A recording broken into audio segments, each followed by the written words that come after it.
Assalamualaikum warahmatullahi wabarakatuh.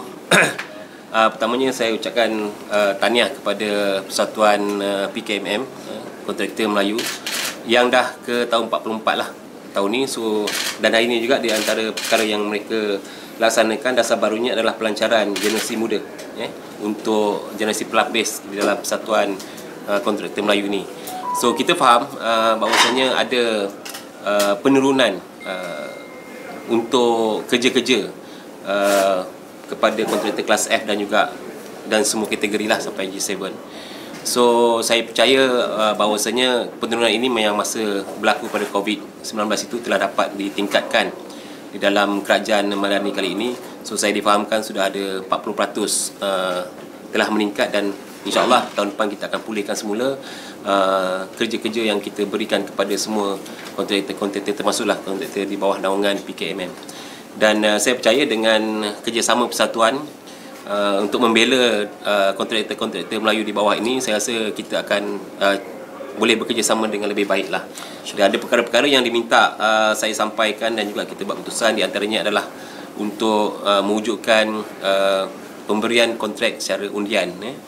Dan saya rasa itu pun kita boleh laksanakan insyaAllah sekiranya dianya diterima dari segi sudut kementerian lah.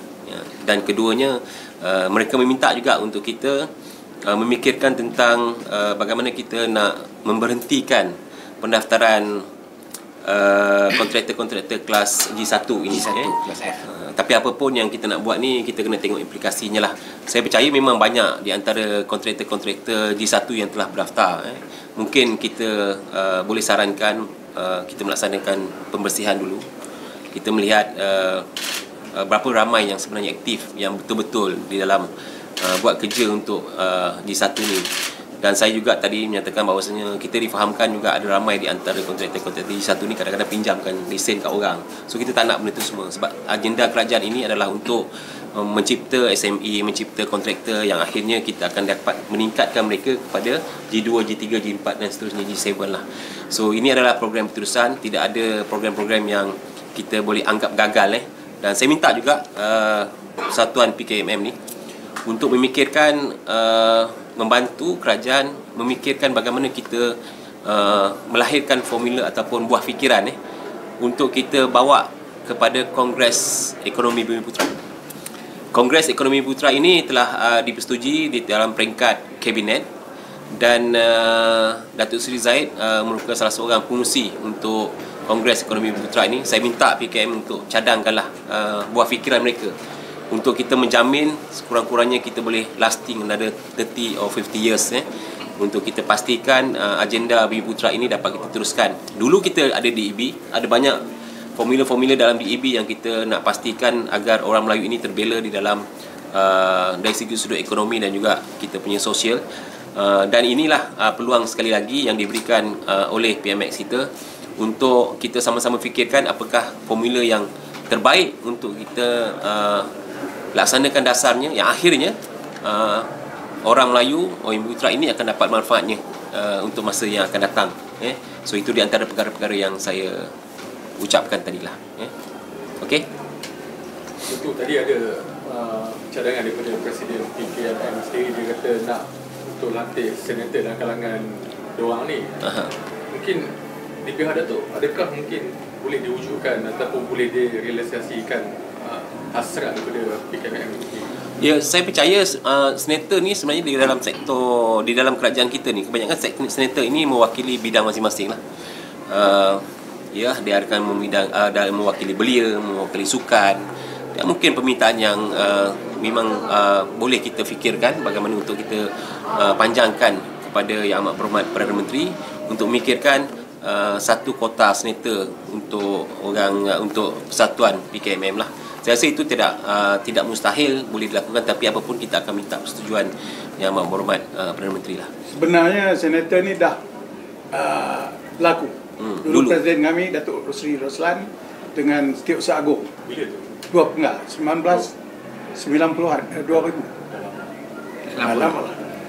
So kita dapat tu. Sekarang tak ada. Sekarang tak ada. Ya, mungkin masanya dah sampai. Sebab bila kita tengok, saya dapat pengurutan banyak daripada kontraktor berkenaan dengan ceiling harga yang lama, kadang-kadang katakan kita dapat harga-harga tu tak bersesuaian dengan Syariah rate. rate untuk kita laksanakan kerja-kerja di bawah. So mungkin ialah ada banyak perkara-perkara yang kita boleh bincangkan di dalam sudut dasar untuk membela persatuan PKMM ni lah, dan juga seluruh kontraktor di dalam negara kita. Yes. Betul, sebelum ni ada laporan pasal jana wibawa. Lebih 1,000 kontraktor bumi putra terpaksa berputing mata dan menanggung kerugian besar apabila pelbagai projek diluluskan mengisi program Jana Ekonomi Pemekasan Kontraktor Bumi Putra ataupun Jana Wibawa sebelum ini dibatalkan untuk ditender semula. Apa status sekarang? Mungkin Saya difahamkan ada di dalam kementerian kita pun ada lebih kurang 76 Jana Wibawa ini telah dibatalkan, dan hari ini proses pelantikan kontraktor sedang berlangsung sebab sebab kita apabila kita mendapat mandat daripada Yang Amat Berhormat Perdana Menteri, tidak akan ada lagi direct nego.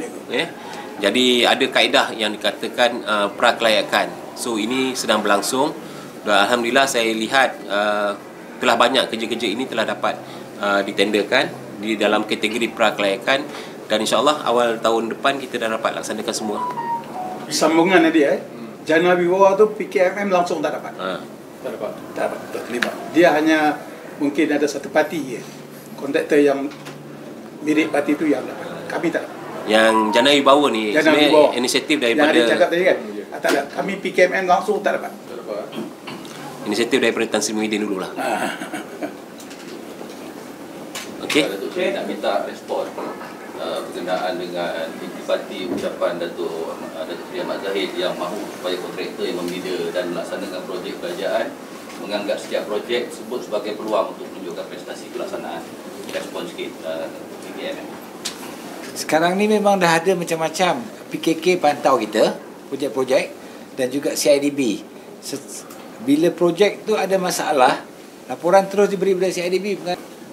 Memang kerajaan duk pantau projek-projek yang dilaksanakan oleh kontraktor, bukan saja PKMM lah, semua. Dan dia ada evaluation yang dibuat. Jadi bila projek tu masalah, kontraktor kena tata tertib. Adanya kena gantung lesen dan sebagainya.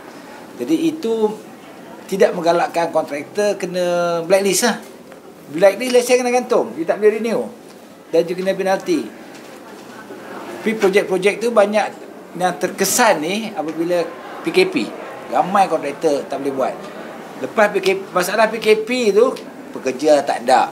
Pekerja tak ada. Lepas PKP tu harga barang mau melonjak naik. Tapi macam saya katakan tadi, jadual kadar harga tu tak diubah balik. Macam tadi Datuk katakan, jadual kadar harga tu dia buat kadang-kadang dulu setahun sekali, 2 tahun sekali. Dia department lain, jadual kadar harga ni pun diluluskan oleh MOF sahaja. JKR tak boleh, CIDB tak boleh. Dia ada satu badan. Tapi kita projek tu jalan, dah duk jalan. Tapi masalah dia jadual kadar harga yang baru tak dikeluarkan. Tapi harganya melonjak naik. Jangan terkejut, sampai sebulan 2 kali pun ada naik. Jadual kadar harga tak keluar, dia tak seimbang. Kalau dia bagi jadual kadar harga yang baru pun, the variation of price BOP mungkin membantukan kerugian. Dia rugi banyak, dia rugilah kurang sikit, 20%, 30%. Kalau variation of price tu pun tak membantu banyak. Tanyalah kontraktor ni, kita kontraktor first hand, kita buat sendiri. Kita macam kata Alibaba tu, dia tak peduli bagi kat listed company je, dia tak peduli. Kita nya semua PKMM ni buat sendiri. Jadi dia tahu bila jadual kadar harga yang baru, variation of price tu tak membantu banyak kontraktor. Itu saya very firm and confirm about this thing.